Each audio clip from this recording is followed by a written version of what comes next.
Media recognition from Bloomberg, Reuters, recycling trade publications. Patented process for 100% recovery of critical metals, including cobalt, lithium, nickel, manganese, aluminum. American Manganese is focused on recycling lithium-ion batteries for electric vehicles. American Manganese trades on the TSX Venture, AMY, the US, AMYZF, and Frankfurt 2AM. For more information, visit AmericanManganeseInc.com or phone me, Larry Ray, at 778-574-4444. You're listening to HowStreet.com radio, available online at TalkDigitalNetwork.com. Welcome to HowStreet.com radio, the online source for market opinions. Here is Jim Goddard. My guest is Stewart Muir, Executive Director of the ResourceWorks Society. Welcome back to the show, Stewart. Why, thank you, Jim. Stewart, you're in Terrace, BC. First of all, for people not familiar with the province, where exactly is that? That's in the northwest. That's on your upper left hand.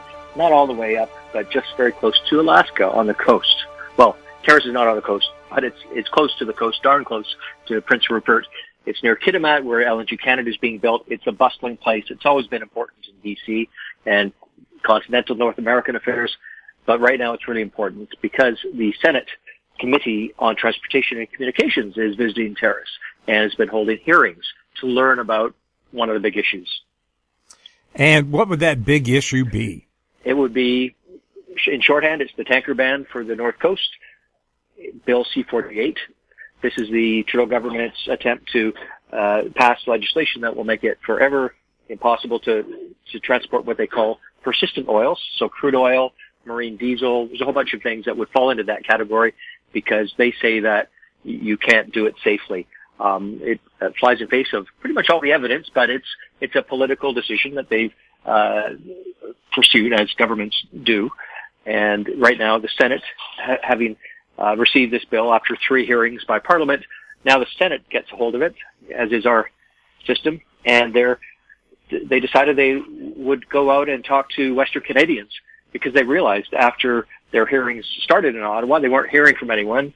They didn't have a diversity of perspectives, so they said, we're going to go on a road trip. And they've been out, not just on C-48, but also on Bill C-69, which is a bill to change a lot of the regulations affecting what happens on the land. So Bill C-48 covers what happens on the water, the sea, and then we have the sort of pipeline and mining approval Bill C-69. So these two pieces of legislation are somewhat closely linked, and they've generated a lot of discussion in Canada recently.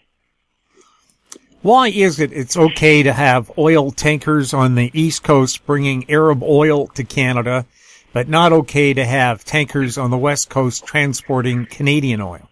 Sure, that's a fair comment. And I would say, let's also ask, why is it fair that Montreal, the city of Montreal, if you go to the north end of the island that the city is on, right now they probably have, as they did a couple of days ago when I looked, probably have about 5 oil tankers.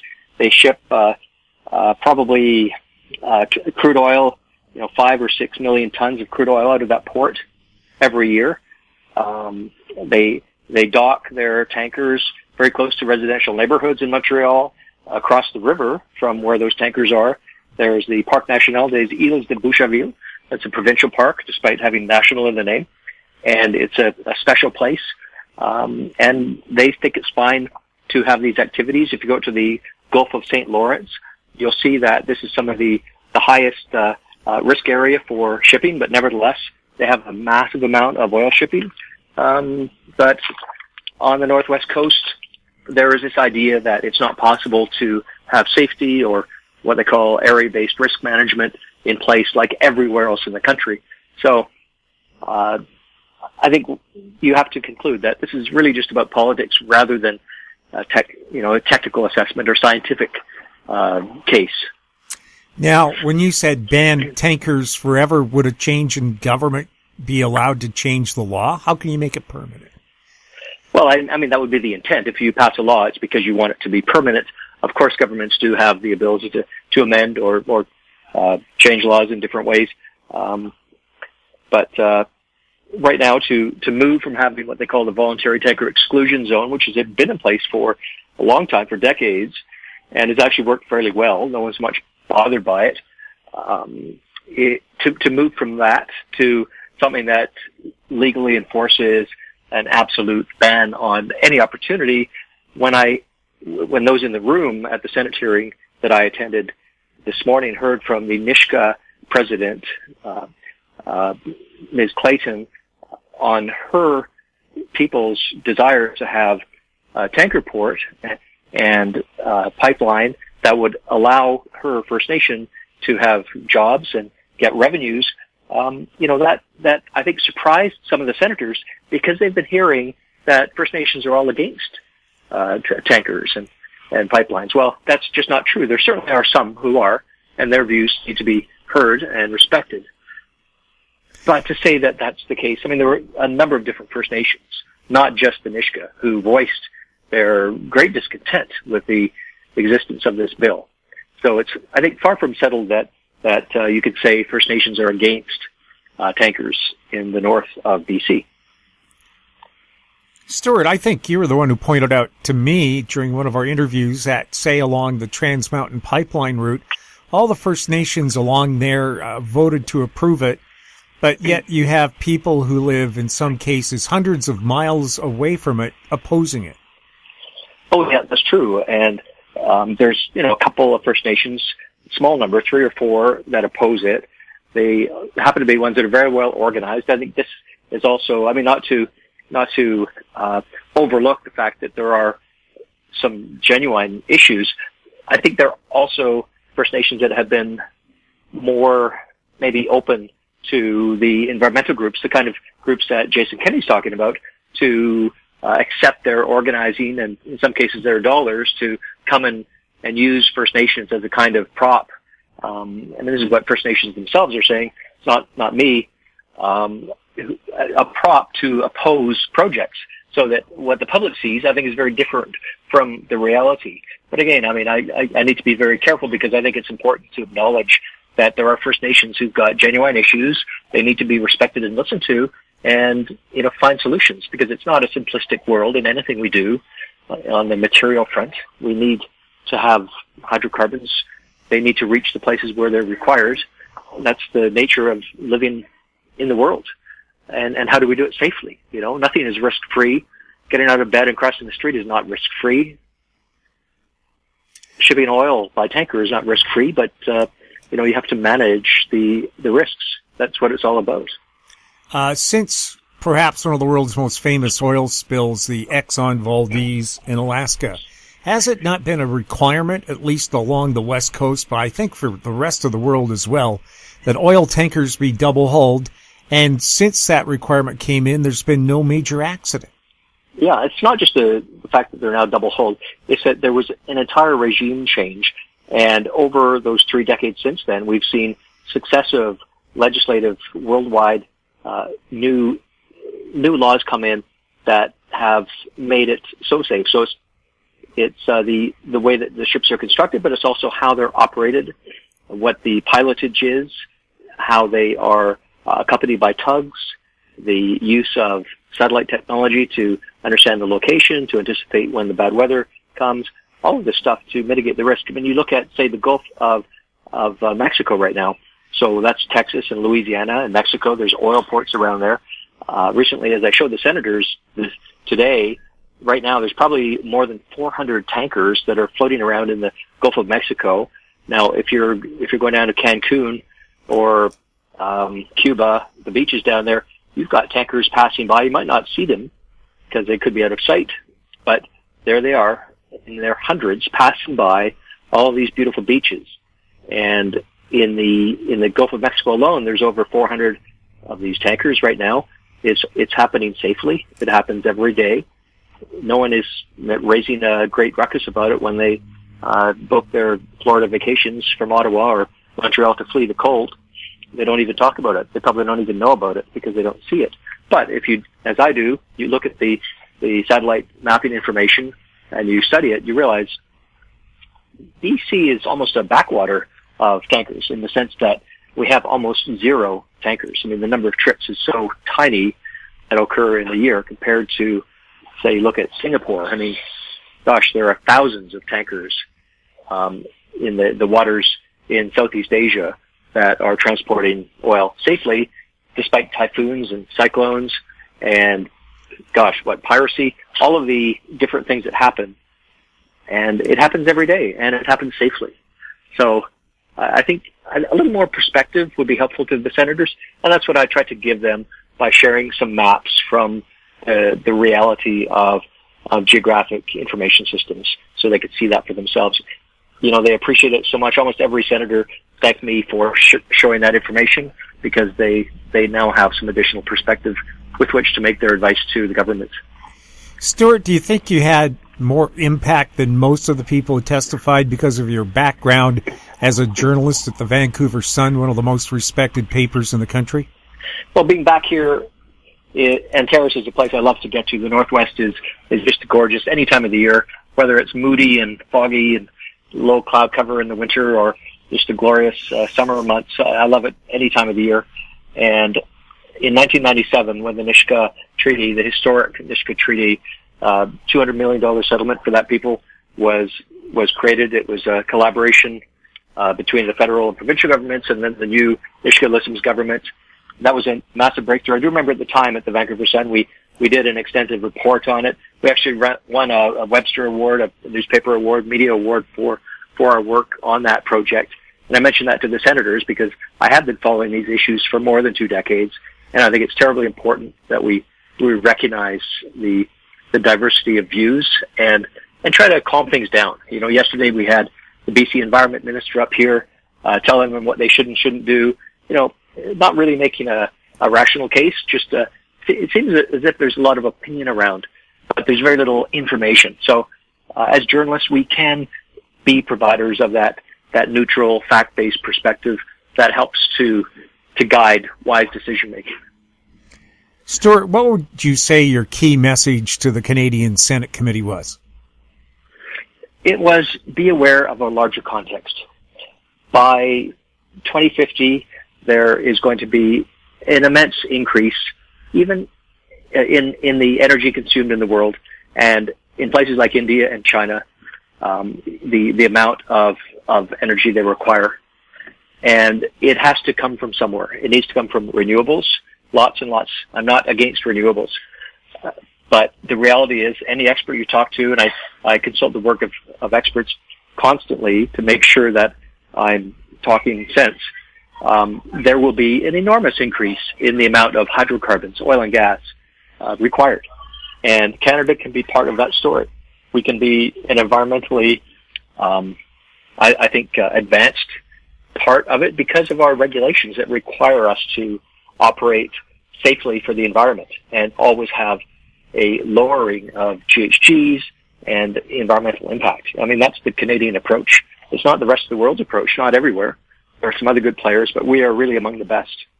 So why should we withdraw from this broad trend where we have every day 7,500 tankers going around the world safely, carrying products to markets safely? We should be part of that. We'll have more with Stewart Muir right after this.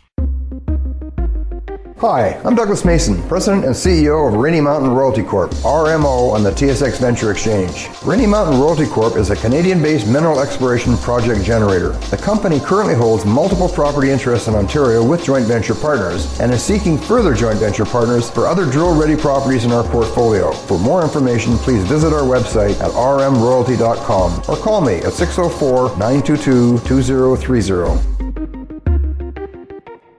Cypress Development Corp's flagship lithium project is located just east of Albemarle's Silver Peak mine in the heart of Clayton Valley, Nevada. A 12-hole exploration drill program for lithium-enriched claystone on Cypress's 100% controlled properties is now underway. Cypress Development Corp trades on the TSX Venture Exchange, symbol CYP, the Pink's CYDVF, and on Frankfurt's C1Z1. For more information, please visit our website, cypressdevelopmentcorp.com. Welcome back. We're speaking with Stewart Muir. Stewart, with the election of Jason Kenney, the leader of the United Progressive Conservative Party in Alberta, do you expect this war of words between BC and Alberta over pipelines and energy resources to escalate, or will calmer minds prevail? Well, in a good negotiation, you need to have two strong parties. And I think the last few years we have not had across the table negotiation that you would call symmetrical. There has been, I think, a lack of willingness on the part of the outgoing Alberta government to really challenge the BC government. Maybe that's because they were the same political party or other reasons, but it wasn't happening. The Alberta government was, somewhat content to let the feds handle the issue of British Columbia refusing to cooperate with the federal decision that will result in benefits for every single Canadian. Instead, the BC government has been allowed to engage in some pretty weird behavior. I mean, this business with the governor of Washington State, this guy is running to get the Democratic presidential nomination. Everything he's doing is about that. It's about him. It's about Jay Inslee. The idea that we can sort of affiliate with him, and this is a good thing on his green pledges. These are pretty hypocritical when you consider the fact he's got 5 refineries around Puget Sound. They're an immense importer and shipper of crude oil. And for him to point the finger at BC and say, "Oh, yeah, we're doing lots of this, but you guys can't do any," I think is absolutely hollow and shameful. So BC should not have truck with this, but it has been, and it's been getting away with it. So I think having Jason Kennedy to say, "Look, we will turn off the taps unless you start to come back to your senses," I think it will have the effect that any proper bargaining session should have, where you have 2 strong, independently minded, let them have their views, whatever those views are, but let them sit across the table and hash it out. Because we need to have solutions here. We can't have this gamesmanship continuing because everyone suffers. Alberta suffers, BC suffering, high gasoline prices. Imagine if the Trans Mountain pipeline was already twinned and complete. We would have triple the capacity. It's really impossible to say, nobody can say with certainty how much additional gasoline would be then provided to Metro Vancouver motorists. However, I have talked with experts, and I think it's fair to say that there's a possibility that there could be essentially the equivalent of an extra refinery worth of gasoline coming from Edmonton to serve Lower Mainland motorists. Again, no guarantees, but the physical capacity exists for that. And let's not forget that the Trans Mountain Pipeline expansion was not proposed by the Trans Mountain Company. It was proposed by the 12 or 13 so-called shippers who went to Trans Mountain and said, "You got to build us a pipeline so we can get our products to market." Just like imagine a company that moves goods around. They just move goods. They're not the bakery or the gift shop that's making those goods and sending them. They're just the one doing the transportation. And when you look at the Trans Mountain pipeline, a number of the shippers are companies like Suncor, like Husky, vertically integrated companies. You've also got some refineries, including one based in the Puget Sound, who want that pipeline built for their own reasons. I think, okay, well, what would that reason be? Well, probably they want more feedstock in order to refine more products. That's a rational reason. So I think the fact that exists is a good signal for the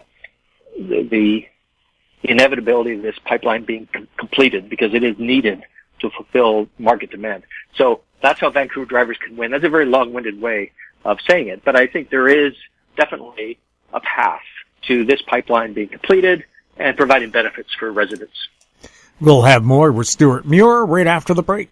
Arctic Star Exploration, operated by a team of proven mine finders, is focused on diamonds in Finland and the Northwest Territories of Canada. Work programs are underway in Finland and Canada. Arctic Star trades on the TSX Venture Exchange symbol ADD, on Frankfurt symbol 82A1, and the OTCQB symbol ASDZF. Please visit our website arcticstar.ca or call us at 604-689-1799. Don't miss out. Stay informed. Receive the HowStreet.com weekly recap with thought-provoking podcasts, radio, and articles delivered to your inbox. Sign up for the HowStreet.com weekly recap on our homepage at HowStreet.com. Welcome back. We're speaking with Stewart Muir. Stewart, the CEO of the Royal Bank of Canada, had quite a biting speech the other day saying that Canada's economy is in rapid decline, mostly because over the last 2 years, $100 billion worth of energy projects have been canceled. Yeah, and this is, when you hear it from RBC, that's a significant institution. This is one that's committed to return for its shareholders. It's also been one that you would put at the progressive end of the scale. They've been very careful in their statements about supporting oil and gas. They're saying, yeah, we need to do it, but we also need to make sure it's responsible and that we have a mixture of renewable energy in this because that's important for our climate commitments. And, I think RBC has been, exceptional in its leadership on this. To hear their CEO come up with such a strong message is a surprise because CEOs at that end of the spectrum have tended to be quite cautious and not critical so much of governments when they know the challenges of government in this time of energy change and transition. And so what does the CEO know that others might enlighten themselves on? I think what the CEO like that knows is that investment creates jobs, period. That creates other economic activity through the economy. It trickles down through everything. And when you have investment in capital, that means you are creating long-term jobs, long-term wealth creation capacity because you've poured cement or you've put up bricks and mortar or nailed things together and created new structures so that you can have that economic activity for maybe decades to come. And if people who are investors decide, Canada, not a very happy, friendly place for us to invest in, let's just go invest in the States or whatever else, because we don't think these guys have an idea of what direction they want to head in, it doesn't hurt those investors. There's over 200 countries in the world. They can go to any country they want. And so Canada is really the one that loses when we pull back that welcome mat. It doesn't make a difference when you have governments that put out the welcome mat, that say, we'd like to talk to you. We understand it's competitive out there. We want to figure out what we need to do to get your investment to our country because we sure need it. And right now that perception, in my travel, I talk to lots of CEOs and executives and investors. I hear the same thing, sadly, all over the place, and people don't really, it doesn't bother them. It's not their problem. Their problem is to make a return for their shareholders, and they'll do it wherever they can. And if Canada's not that place, well, the penalty of that falls to Canadians, unfortunately. And of course, once you have an attitude like that in government, even if governments change, it takes a long time to change people's opinions of your nation. Oh, it does. Yeah, a reputation as a place to invest is earned through deliberate effort, not accidental effort. And also the ship of state is slow to be moved. And if you've created certain conditions, if they've been embedded in legislation that then has to be tinkered with, or whether it's really just custom and practice and the rhetoric, well, that's maybe easier to change, but words can leave a lasting impression. Canada, I remember years ago I was in the Philippines during a coup attempt, and there was an outcry in the Senate of the Philippines over the government mismanaging situations to the point where the palace with the president in it was surrounded by soldiers, and in the newspapers it said that there was a senator got up in the House said, the government is taking a Canadian-style approach to this. It's a disgrace. We are not being decisive and doing what needs to be done. Whether it was a fair or not use of the term, I think there is a little bit of an impression internationally that Canadians are kind of slow to wake up to things and likely to not make decisions quickly and take action. Recently I was in London, England for a gathering of international investors and experts in energy, people from all over the world. The King of Jordan showed up, CEO of Saudi Aramco spoke to a little group there, and I saw his messages. It was very interesting stuff. Where's Canada in that? I was the only Canadian. This was the elite of global energy thinkers. There's no Canadians there. Well, I showed up. There was me. We seem to have deserted the international stage. We're totally irrelevant. No one was talking about our issues, they were saying things like, oh, we're kind of afraid there's a shortage of heavy and medium crude oil in the future. Well, what's that about? That's about Canada not being able to fulfill the market demand. But no one was there saying, oh, it's too bad Canada's not there to fulfill that demand. They're just saying, oh, there's a shortage. What does it mean? It means the Venezuelans will be shipping, last month Venezuela shipped 300,000 barrels per day of heavy crude oil to India, just India alone. They also sent crude to China and Belgium, the Netherlands, and lots of other places. Just one country, though. Think about that. That's the capacity of the Trans Mountain Pipeline. Every day, all of its content's going on ships to India. Venezuela is doing that with a type of oil that we have in the oil sands in abundance. We're not even playing in that space. Well, barely. Just a tiny grain of activity there.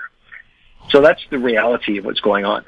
And does Venezuela have a superior social system? Well, read your news and see what's happening there. It's a disaster, of course, and they're not respecting the environment and what they're doing. Who knows where the profits of this are going to?